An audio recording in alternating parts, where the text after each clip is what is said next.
Bom, pessoal, tudo bem, né? Vamos começar nossa aula de arte e hoje nós vamos falar a arte. Dentro da arte, nós vamos falar o imaterial na música, né? Vamos lá.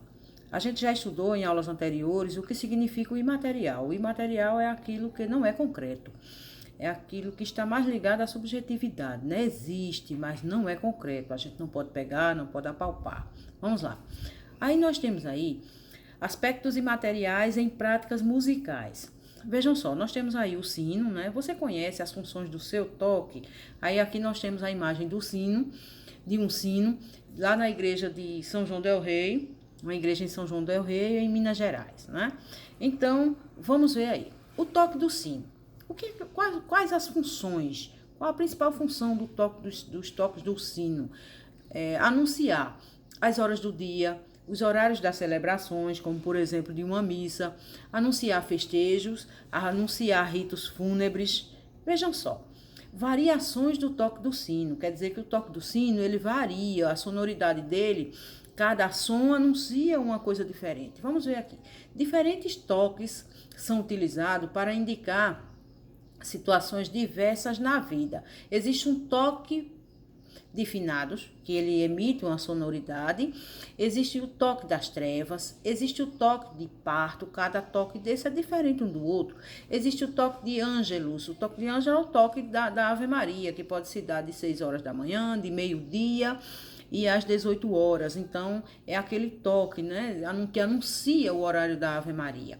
O toque da Senhora é morta. Que toque é esse? É um toque que se faz no dia 15 de agosto, celebrando um ritual à Nossa Senhora. Então chama-se A Senhora é Morta, esse toque. Um toque para o incêndio, o toque de Natal, o toque da chamada de sineiros e um toque de Ano Novo. Ou seja, cada um desses toques tem um som diferente que anuncia. E se a gente observar, isso é uma verdadeira linguagem de comunicação com as pessoas. Veja como a arte ela está ligada ao meio imaterial. Veja como a arte está ligada à nossa vida, né? Então, isso aqui é uma comunicação. Quem está ouvindo o soar do sino, anunciando cada um toque desse aqui, sabe exatamente o que é que ele está dizendo. Aquelas pessoas que têm uma relação, né, com a vivência do toque do sino, elas sabem exatamente o que cada um desses toques aqui quer dizer. Desses toques quer dizer. Aí vamos lá. Para executar toques tão diversos, são utilizados conjuntos diferentes de sinos de diferentes tamanhos. Vejam só. Nem todas as igrejas possuem isso. Como a gente está falando das igrejas de Minas Gerais, lá em essa de São João del Rei mesmo, o que é que acontece? Ela tem, para emitir todos aqueles sons ali, ela tem vários conjuntos de sinos. E nesse conjunto, os sinos são diferentes entre si, para fazer essa harmonia dos toques. Não é um sino só que faz aqueles toques ali, é uma harmonia entre diferentes toques de diferentes sinos, né? Nessa prática de toques de sinos, podemos presenciar a influência de outras culturas à nossa. Nós sabemos que o Brasil é um país multicultural. E isso quer dizer o quê? Isso quer dizer que nós construímos nossa cultura embasada em culturas diferenciadas de outros povos. No período da colonização, vieram para cá culturas diferentes trazidas por povos diferentes. E isso foi incorporado aqui. E hoje nós temos esse país multicultural. Hoje nós temos essa manifestação de diversas culturas formando a nossa. E nessa questão do sino, né, do som do sino, do toque do sino, herdamos isso de quem? Da cultura europeia e da cultura africana. O sino mediando relações com o imaterial.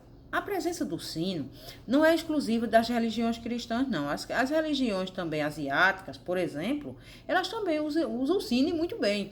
O budismo usa diferentes sinos em momentos de oração. Olha só, isso aqui é um sino, muito diferente do que a gente conhece aqui, né?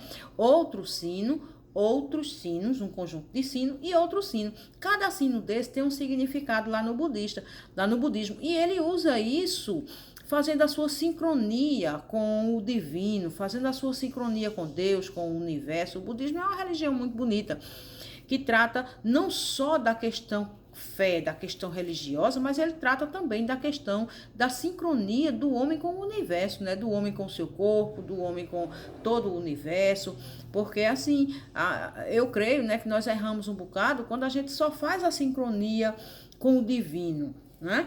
Como assim? A gente cuida muito bem, a gente faz nossas orações, mas a gente esquece de cuidar do planeta, a gente esquece de cuidar do organismo, a gente esquece muitas vezes de cuidar do outro, né? Então, isso é muito importante. Esse imaterial aí, ele está na nossa religiosidade, isso é muito importante, né? E a arte, como você vê, ela está presente aí, trazendo tudo isso. Religiões afro-brasileiras, elas também fazem uso de sinos, né? Para fazer o quê? Para fazer toda a sua comemoração, todos os seus rituais religiosos lá, eles usam a presença do sino, olha aqui, né? É um sino de metal que geralmente eles transportam na mão e fazem a sonoridade aí, atua para as suas invocações, né, religiosas. Vamos ver aqui. Agora, mudando um pouco dessa fala de sino, vamos falar de contar e cantar histórias. Tradições e histórias de um povo, elas podem ser transmitidas por meio de associação entre palavras, gestos, ritmos e melodias. O imaterial está aqui, olha, nas palavras, nos gestos, nos ritmos e nas melodias. Exemplo, existe um conto, né, sul-coreano, que é pansori, um tipo de canto narrativo, é lá da Coreia do Sul. Como é que isso acontece? O artista trabalha com a música, com a fala, com movimentações e expressões corporais para representar o personagem. Ou seja, ele não vai lá só cantar, ele não vai lá só fazer o teatro, ele faz um conjunto de coisas ao mesmo tempo. Quando ele vai fazer a representação de uma história, da história de um povo, de uma situação, ele usa diversas expressões artísticas. Ele usa a fala, ele usa a música, ele usa as expressões faciais, ele usa movimentos corporais, então é um conjunto completo, tá certo? Digamos que ele esteja falando ali de uma história de amor, então ele na sua fala, na sua música, nos seus gestos, ele vai representar isso. Se ele estiver fazendo representando uma história triste, na sua música, na sua fala, nos seus gestos, ele também traz essa expressão. É um conjunto, né, completo. As histórias contadas, elas falam o quê?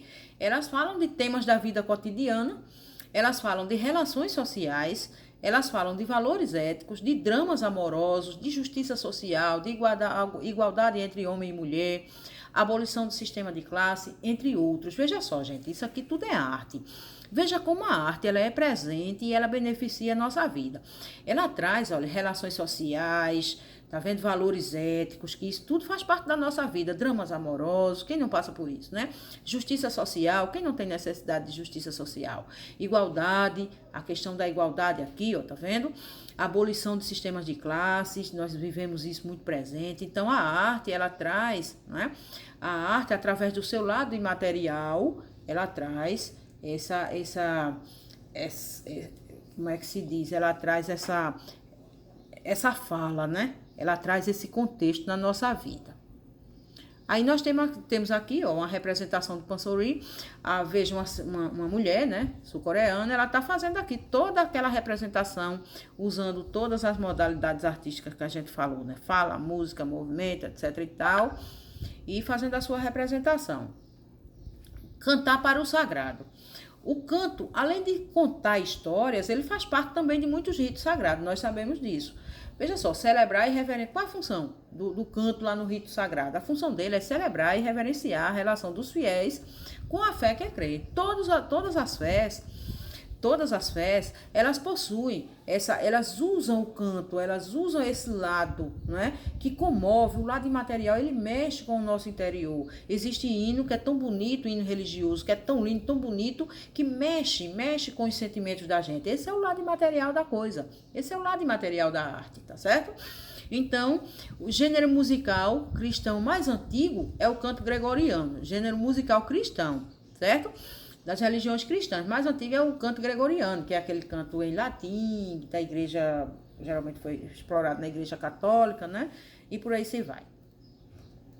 Em outras religiões. Existe o canto em outras religiões? Sim, existe. O canto está ligado a todas as religiões. Catolicismo, protestantismo, religiões de matriz afro, religiões de matriz asiática e entre outras, tá certo? Todas as religiões, elas exploram bem o cantar, né? Esse lado imaterial. O lado imaterial ligado à música. É isso.